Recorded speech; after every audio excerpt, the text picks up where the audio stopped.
everyone! So, gabi na ngayon, pero bigla ko nakita yung reels ko. Yung video ko about sa pagsagot ko kay ma'am, nawala, nabura ko yata. So, let's film again. Magawa tayo ulit ng reels. During my hyperthyroid days, guys, ang iniinom ko pong gamot is PTU 50 mg twice a day. For the thyroid hormones naman po iyon. And propanolol, 10 mg twice a day for the heart para maiwasan ang ating palpitation. Ay guys, disclaimer ha, hindi porket sinabi ko yung gamot ko, pwede nyo na rin inumin. Iba-iba po tayo ng medications. Yung iba, umiinom na methimazole-daptine.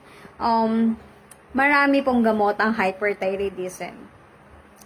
So, pagdating naman po sa pagkain, guys, wala po tayong bawal.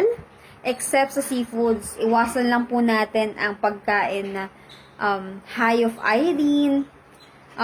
So, sa mga hypothyroidism naman po, kailangan yung kumain ng rich in iodine para mag-normalize po ang inyong thyroid function test. So guys, ugaliin lang po talaga nating magpa-check up regularly every month. Magpa-check po tayo ng ating thyroid function test. And para maiwasan po ang complication at maiwasan ang nakakatakot na thyroid storm. Para maiwasan na rin po ang pagbaba ng potassium, heart enlargement, or some bone problems. So, yun lang po. I hope na gumaling na po kayong lahat na may hyperthyroid and sana tuloy-tuloy na ang recovery ko. Yun lang. Love you all. Bye-bye!